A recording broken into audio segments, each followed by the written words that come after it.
So does that accord with your recollection of amount of money being paid to the Maritime Union, of that amount of money? Could I quickly familiarise myself with the correspondence and the Please. attachments? There's about 20 pages, so...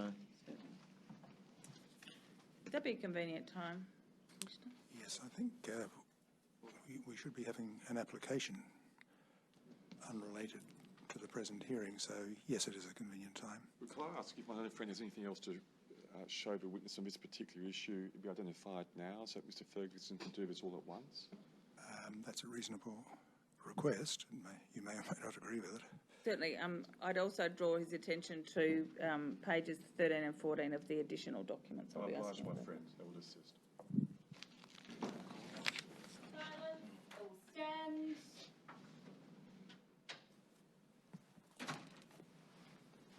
You may now be seated.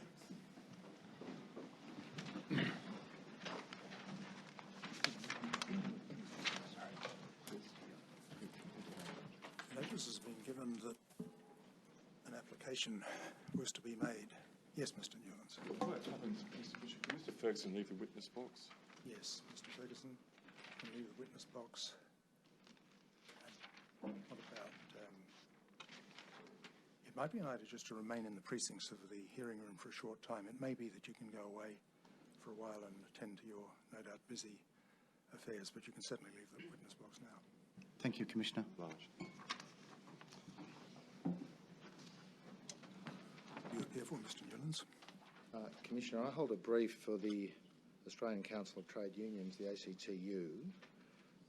My solicitor, Mr Gordon of Gordon Legal, wrote a letter to the Commission this morning, and for the purpose of the application foreshadowed in that letter, I seek leave to appear on behalf of the ACTU.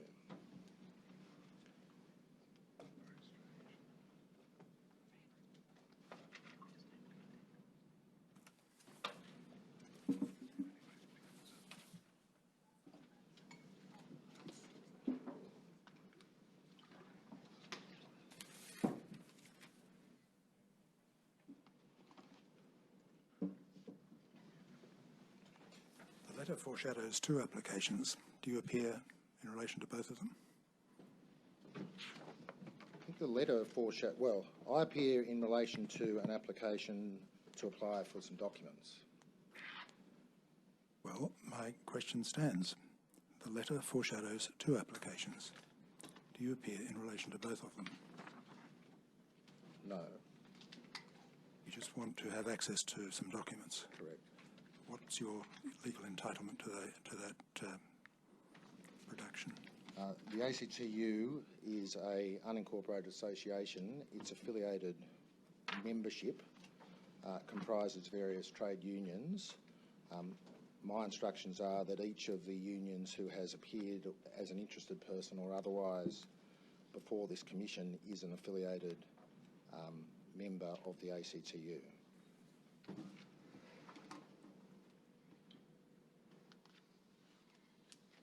But you don't appear for these affiliated members who've appeared before the union? I don't.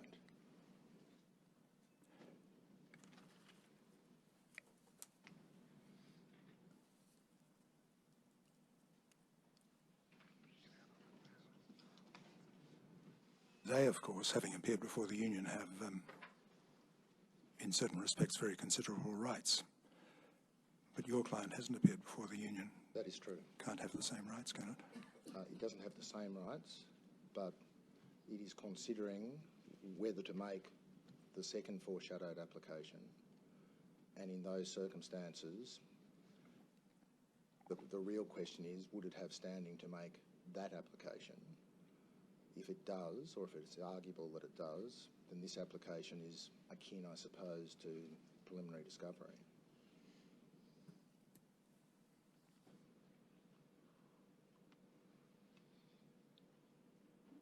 I think we have to bear in mind a number of factors. One is that this is a Commonwealth Royal Commission with national reach, as it were. Apart from the Governor-General, state governors have issued terms of reference to it.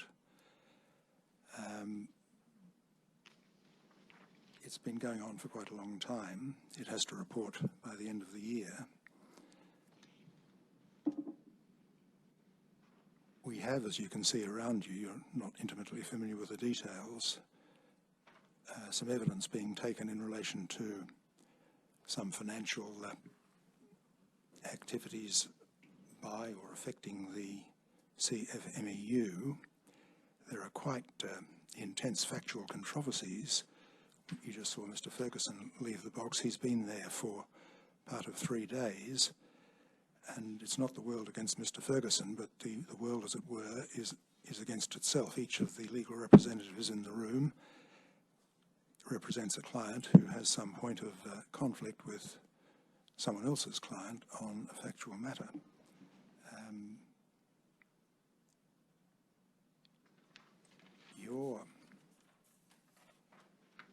The history of the matter, I think, is that Mr. Stoljar received a message to ring you this morning, and he was told that a letter had been sent requesting production of documents. In fact, no such letter had been sent, so 3/4 of an hour or so was spent while everyone ran around wondering why the Commission had managed already to lose a letter which had been sent that morning. No, I'm so sorry. That was entirely my fault. I'm just narrating the events. I'm not ascribing blame or praise to anyone. Eventually, I think you and Mr. Stoljar managed to establish that the letter would shortly be sent. It arrived shortly before the time set down for the hearing of today's matter, which is 10 o'clock, which is the usual time at which public hearings take place. And that, I think, is a notorious fact.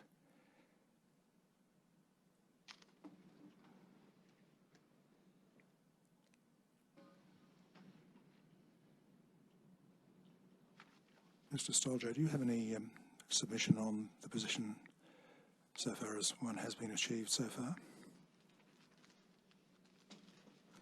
My only submission at this stage is that the question of standing is one that needs to be ventilated and clearly understood. And my friend, I think, has indicated that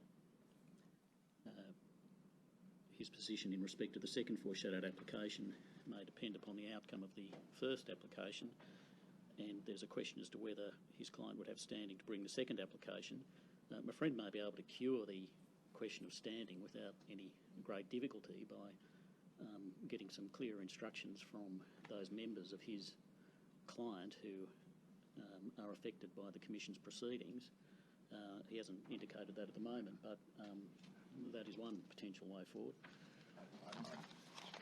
I can say this, and I'm sorry, can I just say at the outset, there's no intention to disrupt the orderly workings of the Commission any more than is necessary, and so I can make this application at any time that is more convenient to you in the next few days. That's the first point. The second point is what Mr. Stoljar said is right. There is an obvious way that I can cure or just jump over an argument as to standing, and I have been working on that last night and this morning, but as yet I don't have executed pieces of paper. So it is possible that we could get around it that way. But standing here at the moment, there is an argument about standing, which you would have to deal with. Let me just indicate my tentative position. If I thought that, if you had told me, for example, that you were representing the CFMEU, the AWU, the HSU and its various atomised components, CEPU and other unions who have in greater or lesser part spent time here, then one could make a decision about releasing the documents. They are documents in a very short compass. They could easily be understood, and I'm not being disrespectful, by you with your considerable experience and by anyone else who's likely to be involved in instructing you. And then we could hear an application for disqualification. If that application were rejected, you would have remedies. I withdraw that. If that application for disqualification were rejected, you would have remedies. If the application were acceded to, the position's different. But I think it is of some relevance to know what actual orders would you want, assuming you got the documents and then proceeded to make your second application? What is the order that the ACTU wants? It doesn't have a view on that as yet. Don't you think that's rather irresponsible to come before a busy body of inquiry? I can understand, or at least for the sake of argument, I will accept that it may not be in a position to give you instructions yet, but surely there must be some, at least, idea as to what sort of relief might be sought. What is the point of this time being taken up unless they have some conception in their minds of the relief? Well, the conception would be an application for you to recuse yourself from further sitting on the commission. But I say that without instructions and without having given advice as to whether such an application would be open or appropriate. There are large numbers of natural persons who have appeared before this commission who aren't members affiliated or otherwise of the ACTU. You want an order affecting their position, do you? Yes. But that is uninstructed and uninformed.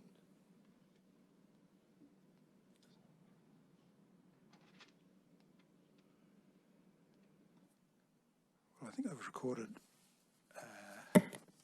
some factors which might cause people to think that what is happening is highly unsatisfactory. Do you have, let's begin by putting before the world the letter that you referred to. Yes, so that's a letter from Gordon Legal to you, Commissioner, dated the 17th of August 2015. I've got an extra copy if you want one to tender. Yes.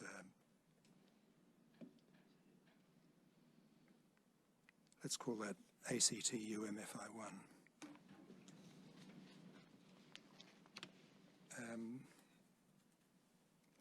Mr. Stoljar, do you have a bundle of the... You know the letter, of course, Mr. Stoljar. Do you have a bundle of documents that has been assembled? Yes, I do, Commissioner. I think what we will do is for you to hand that to Mr. Newlands, and he can look through it.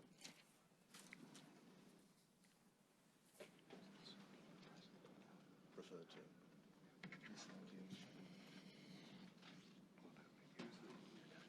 Commissioner, I've handed Mr Newlands a copy of those documents. Just as an aid to reading it, Mr. Newlands, there's a fair bit of repetition in it. It consists, I think, almost entirely of emails, and instead of the emails taking you from backwards to now, these ones are organised so we start in the past and progress to the present. So as you read through them, for example, if you go to tab 2, you only have to worry about the first inch or so on the page, because what appears on the rest of the page you already will have read. Anyway, let's just let you read through them.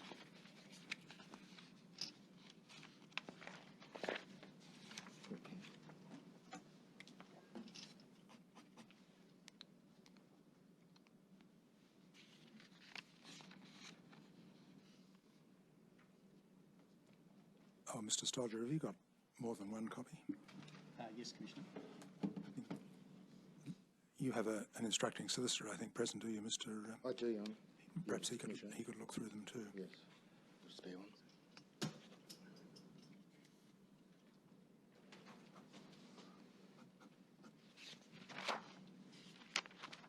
I should indicate that if any other legal representative in the room and their clients, since they're not actually involved in this application, wish to leave, they're entirely at liberty to do so, but not obliged to.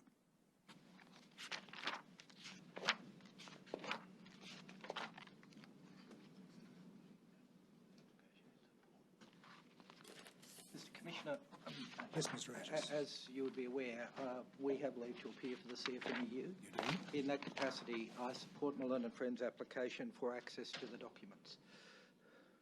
We've got a copy of the documents for Mr. Agius to look at. I don't presently, Commissioner. I can no doubt have Could, other copies. I think it is rather important. Could someone go and get some?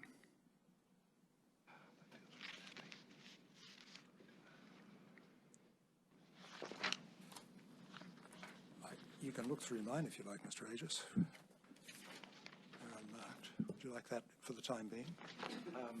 I'm content to wait. Is this a full? People are is this going to get the some- emails going backwards and Give that forwards. to Mr. Regis. So this is part of Please. compliance with that request. Yeah.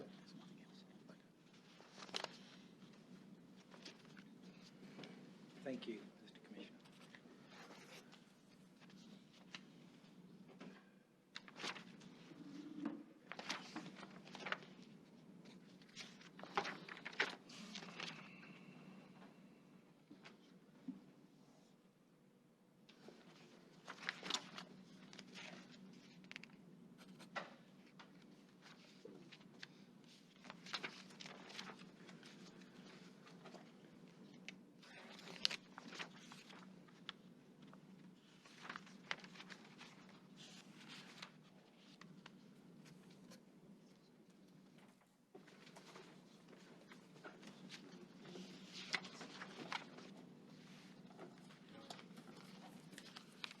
Oh, it's a speech.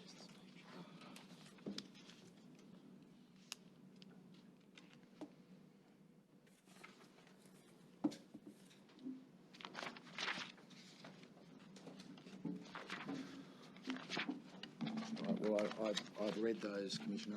I can't say I've absorbed them in detail, but I've certainly read them. Well, and I understand that's a wider conspectus of documents than my instructors had previously seen.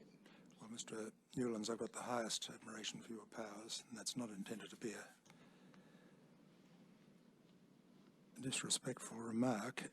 Why don't you read through them again more slowly, and you'll broaden your, or narrow perhaps, your perspective on them.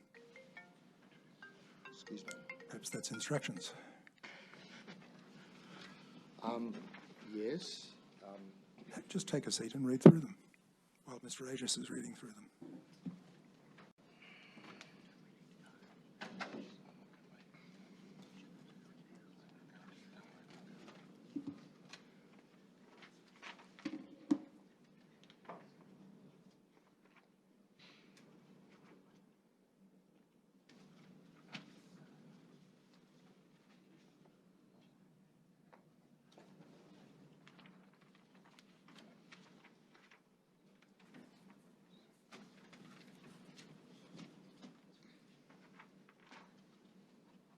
Is this the one I just had?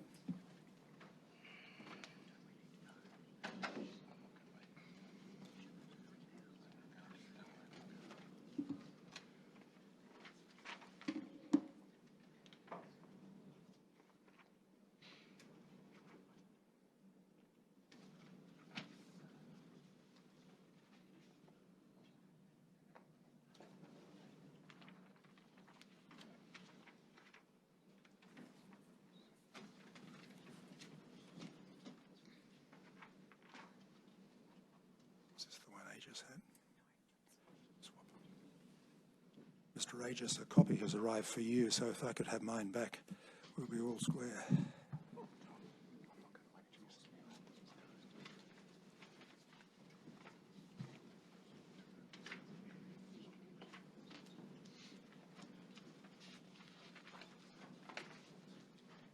No one else present, is there, who represents any trade union?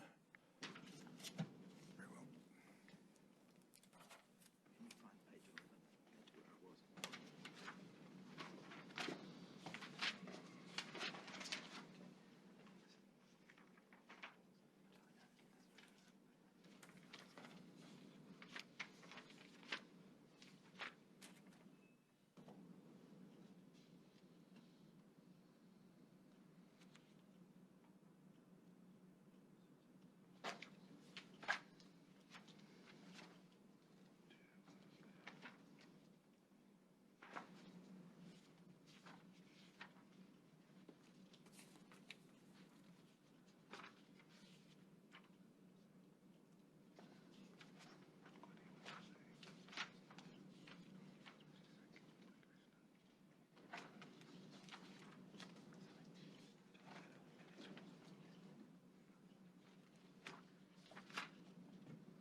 Thank you, Commissioner. I've read those documents again. Do you have any application to make? No, I don't. You have no application? Is my understanding correct that these documents would represent a full answer to the request in our letter? Well, I've heard more tactful requests. Let me take your letter, which is ACTU MFI 1. The requests which are made in that letter are not numbered. Yes. But I've numbered my copy. I've numbered as 1 the second last line. All documents recording the initial invitation to you to attend the event, they have been produced. 2, a copy of any document received by you in 2015 promoting the event. That category has been produced. 3, a copy of the attachment to the Burton email. That has been produced. 4, all relevant communications passing between you and your assistant. None. Paragraph 5 would be all relevant communications passing between you and the federal government. None. Paragraph 6, copies of all drafts of your proposed speech for the Liberal Party fundraiser, including all marginalia.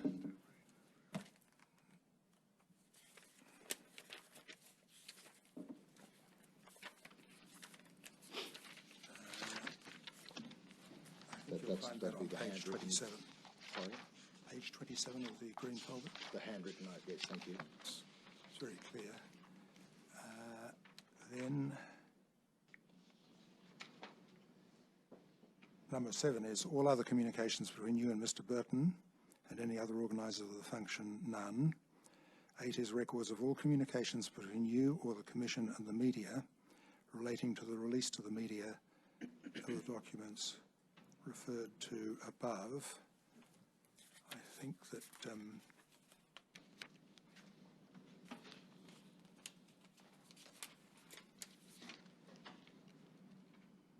behind tabs 13 and 14 you will find the documents that answer that.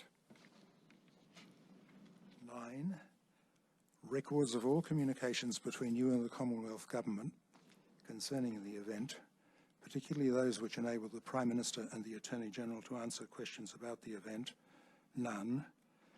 10, any other documentation you believe is relevant to the issues raised in this correspondence, none. Thank you very much, Commissioner. Yes. And I have no application to make at this time. For disqualification. Correct. What I think I'll adjourn, what I'm going to do is adjourn for half an hour so you can get instructions as to whether you ought to make the application or not.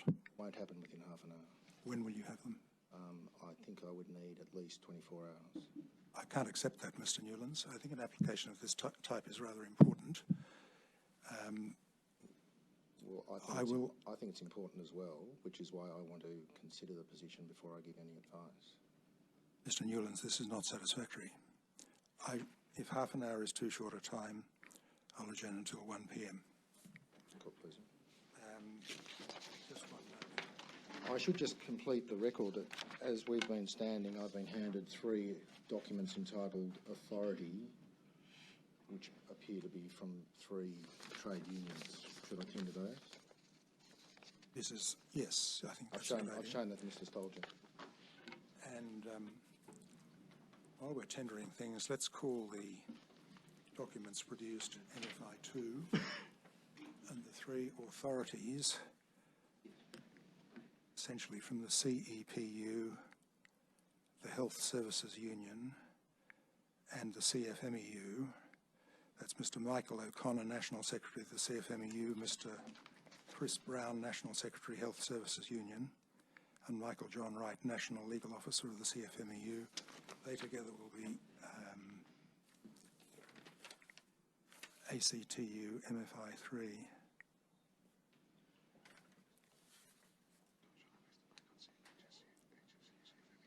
I'll adjourn now until 12:15, at which point we will resume with Mr. Ferguson, but we'll return to this matter at 1 p.m.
Just to aid clarity of understanding, the three so-called authorities which have been marked ACTU MFI 3 grant authority to the ACTU to represent the three unions named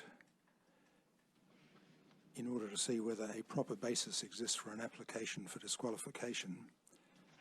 After further hearing, I withdraw that, an application for disqualification on the basis of bias or reasonable perception of bias, and I take the word bias to mean actual bias.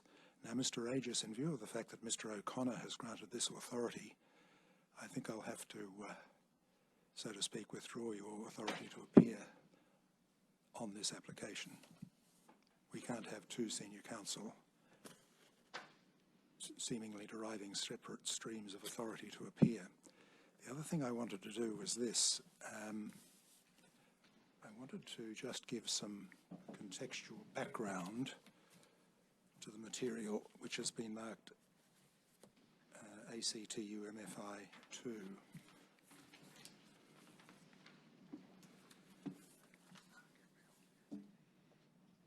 To the best of my recollection, I had one or more informal discussions several years ago with the coordinator of the Sir Garfield Barwick address concerning the possibility of delivering the address at some future time.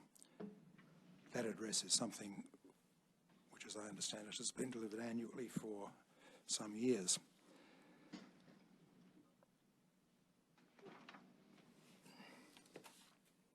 On the 10th of April 2014, a further approach was made orally to me in the Banco Court after I had delivered a lecture known as the Acton Lecture. I indicated to the person who made that approach that I would be amenable to delivering the 6th annual Sir Garfield Barwick address in August 2015 if the Commission had completed its work.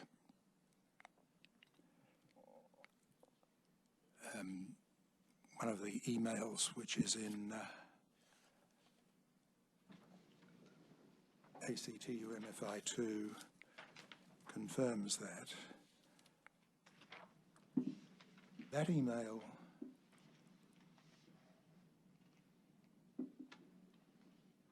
went on to say this, that the writer was the chair of one of the lawyer branches of the Liberal Party NSW division. One has a focus on policy, the other on professional engagement. I am chair of the latter, and Susanna McLaren, formerly an in-house solicitor, I withdraw that, currently an in-house solicitor and formerly at a particular firm of solicitors, is chair of the other. We work jointly. Although we are formally a branch of the party, our aim is to be a liberal-minded, quote, bridge, unquote, to the profession, rather than overtly party political.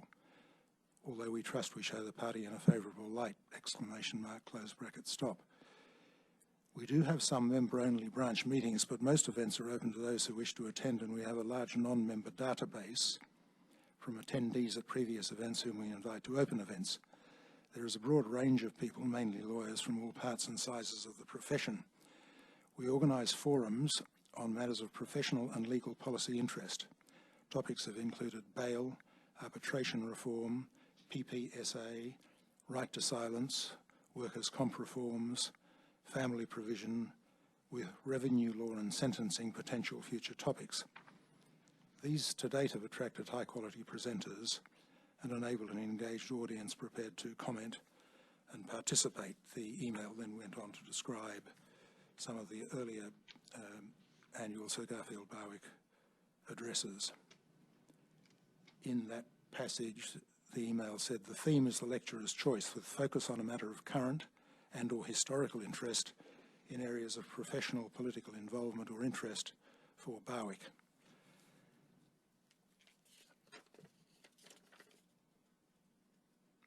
At the time of the meeting and the email of the 10th of April, the letters patent required delivery of the final report to the Governor-General on or by the 31st of December 2014. The email of the 10th of April did not state, and I did not understand from it, that the Sir Garfield Barwick address was in any sense a fundraiser for the Liberal Party. The email stated that it was organised by a body which I was told was, quote, one of the lawyer branches of the Liberal Party NSW division, unquote, which had a, quote, focus ... on professional engagement, unquote. I did not give any attention to the topic of the Sir Garfield Barwick address for the remainder of 2014. In approximately March 2015, I was contacted again by the coordinator of the Sir Garfield Barwick address. At that time, I was carrying out the duties of an academic post at Oxford Law School. I receive many invitations to speak at public functions. When I received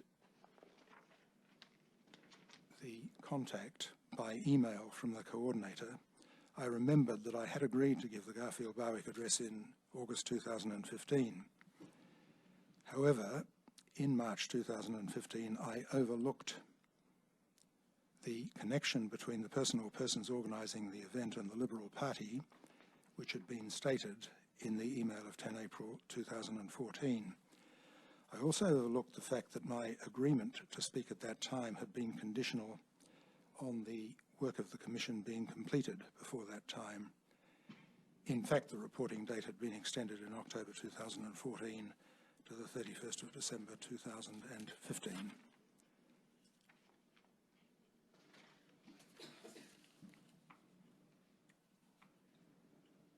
At about that time, that is to say, in March or shortly afterwards, the date of the address was fixed for 26 August 2015.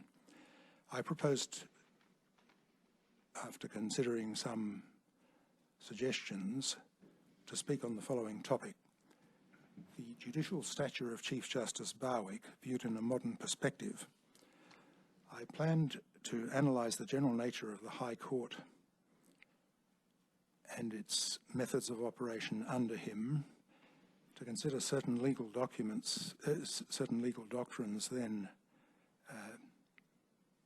regarded as the law, which have now fallen from favour, other principles that have survived and been developed, and various skills and techniques which the Chief Justice personally and the other High Court judges employed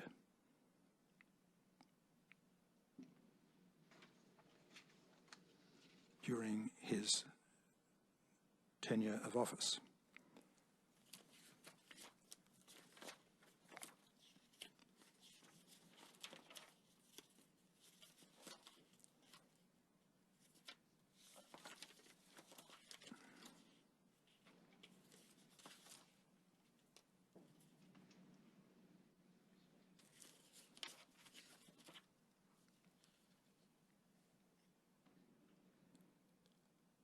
On the 12th of June 2015, I received an email from the organiser to which was attached a copy of the invitation to the address, that being a 3-page document, as I say, attached to the email, a 1-page document.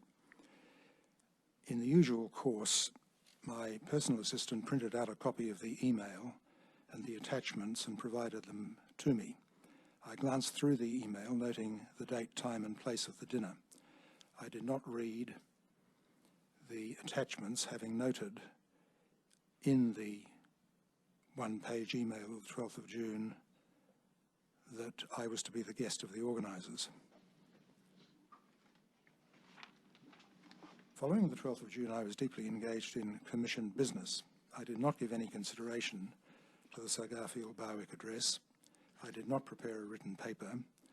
I did prepare rough notes, which I have produced pursuant to the requests of the applicant in its letter of today's date, which is ACTU MFI1. On the 12th of August 2015, the coordinator of the Sir Garfield Barwick address sent me an email which has previously been released by the Commission. I was engaged either in hearings or in other duties until the following morning. At that time, I caused my personal assistant to send an email which included the following words: if there is any possibility those two words emphasised, that the event could be described as a Liberal Party event, he will be unable to give the address at least whilst he is in the position of Royal Commissioner. Shortly after the dispatch of that email, it was made plain that I would not be giving the address.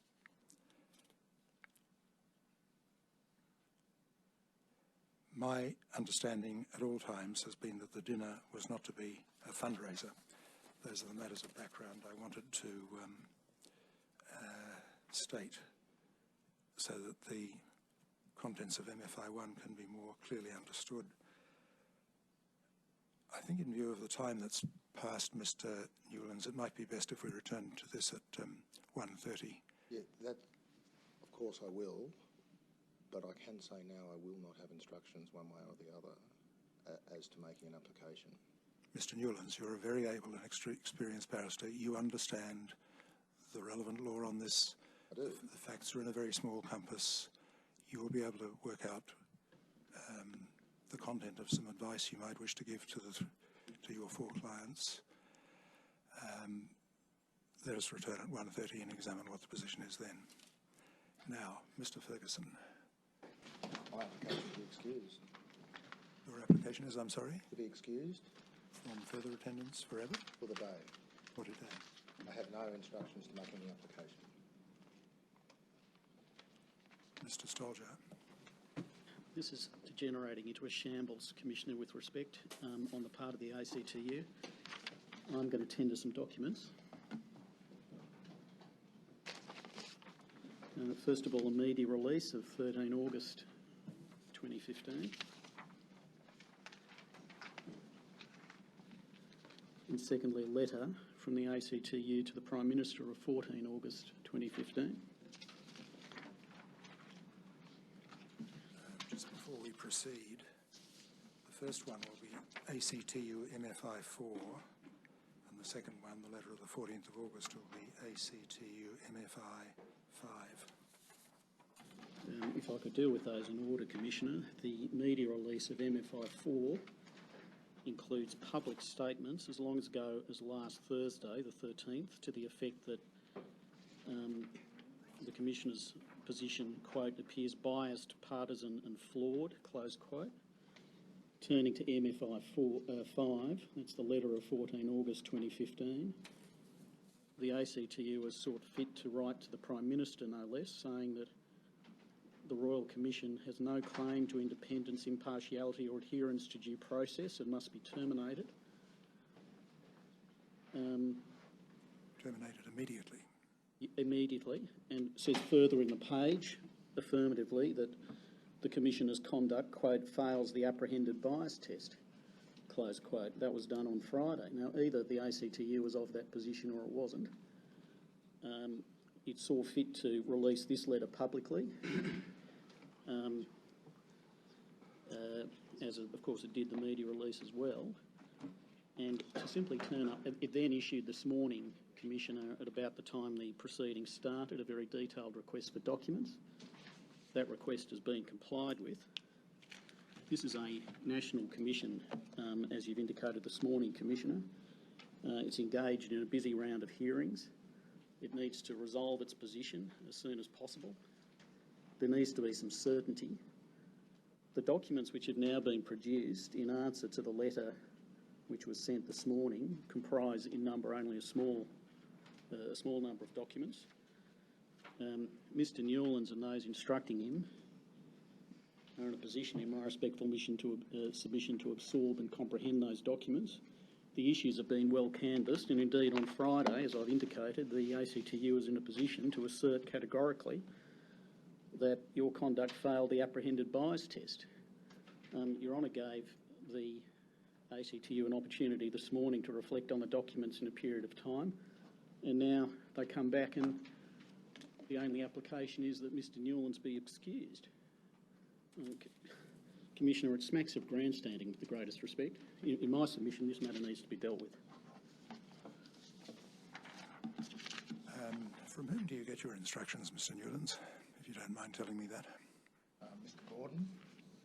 Yes, but I mean, from whom do the lay instructions come? Well, they pass through a Mr Oliver, but I understand they come from the constituent entity. Yes, now, where's Mr Oliver?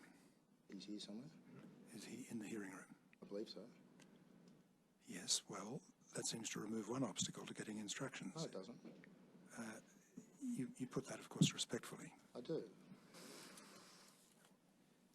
I don't quite understand that point. If, for example, Mr Oliver had just gone into hospital and was under a general anaesthetic, then, of course, your position would be impeccable. May I explain the point? Can I just conclude by saying this, that if Mr Oliver is here, it is possible to get instructions from him. If he has difficulties in getting instructions from others, this is just a possible point of view I'm putting to you, he should have come armed with them this morning to pass on to you. Well, you say that. I do say that. That is a possible view, is it not? I don't accept that's a You reasonable don't accept view. it's even a possible view. Why not? Because, firstly, Mr Oliver, as you well know, Commissioner, does not have authority himself. I don't know anything about that at all. Well, We haven't been looking into the ACTU. We've been looking into the affairs of particular unions and particular individuals. well, Commissioner, I don't want to be disrespectful, but you have just articulated a number of propositions which seem to indicate an understanding as to how the ACTU would operate. No? No. May I respond to Mr Stoljar's submission? Yes, by all means. Because, if I may say so, the last thing I have tried to do is to grandstand or make this a farce. The very last thing I've tried to do. Now, I've come along to make an application to obtain access to documents in the context of making it entirely clear that if the documents were produced, we would then need some time to consider it. The proposition then becomes, you've now got the documents, you've had a reasonable time to consider them and give advice and receive instructions and formulate a proper legal application. Now, in my submission, that conclusion is just not open. I haven't had sufficient time to give considered advice. I haven't had sufficient time to receive instructions, even if I had. And I haven't had sufficient time to work up what must be considered, and I certainly consider it to be, a very serious application. Now, if what's being said here is that I should have come along here armed with instructions to bring the application and ready to make it, that misses the point that until shortly after 10 a.m, shortly after 11:30 this morning, we didn't have all the information.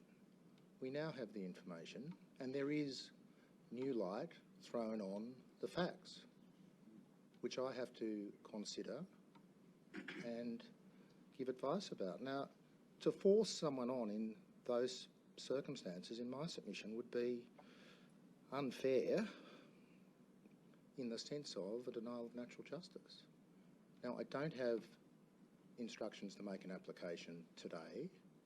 If I receive such instructions, I will bring it. I'm well cognizant of the doctrine of waiver and where it fits into this area of the law.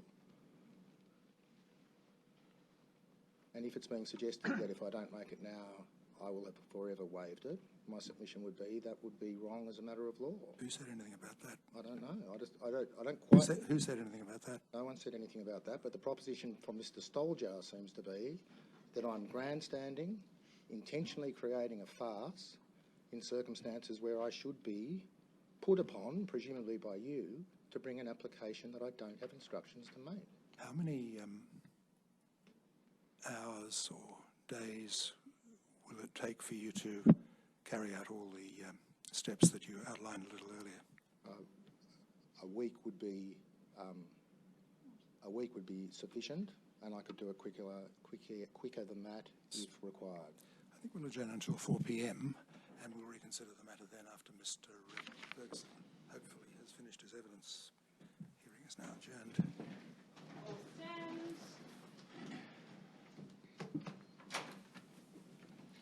Then have a seat. Mr. Newlands, correct me if I'm wrong, but I understand there is consent between you and Mr. Stoljar that in the event you wish to, or receive instructions to pursue an application for disqualification, that could happen on Friday at 10 a.m. and that you could put on some written submissions by 2 p.m. on Thursday. That is correct. That reflects an agreement. It does. Can I just raise, yes, if that's convenient to you. I do apologise to the people who perhaps I have failed to... is there anyone present who wishes to announce an appearance that hasn't yet been announced? Right. Sorry, Mr. Newlands. Yes, we have that agreement. If that's convenient to you, then we can proceed upon that basis. There's just one procedural matter I wanted to raise. It really flows from something you said earlier today. There may well be other people who have an interest in this application. I've got that covered? Nothing is covered, Mr. Newlands. I'll read out 3 draft directions, and they're open for discussion by council. The first of them is as follows. In the event that Mr. Newlands receives instructions to pursue an application for disqualification, the ACTU is directed to file written submissions in support by 2 p.m. on Thursday. 2, the hearing is listed conditionally for Friday at 10 a.m. 3, any union or other person to whom authorisation to appear at this commission has been granted and who, I withdraw that. No, let's have it. And who wishes to pursue an application for disqualification is also directed to file written submissions in support by 2 p.m. on Thursday. Does that cover what you had in mind? I may be assuming too much, but I would assume the unions would be reading from the same page. I was just wondering if there might be some interested people out there who would take the contrary view who might want to be heard. Well, it's always nice to be the object of interesting people out there, but the people who interest me are the people who've applied for authorisation to appear before the Commission. I meant interested I mean, people. there may be other people in the future, assuming that there is no disqualification, who might object. They can object when they, as it were, are identified by their reaction to being granted authorisation. Thank you. No. Is there any other practical? No. Right. Thank you. Anything you wish to say, Mr. Soldier? No, nothing further, Commissioner. I make the following directions. In the event that Mr. Newlands receives instructions to pursue an application for disqualification, the ACTU is directed to file written submissions in support by 2 p.m. on Thursday. 2, the hearing is listed conditionally for Friday at 10 a.m. 3,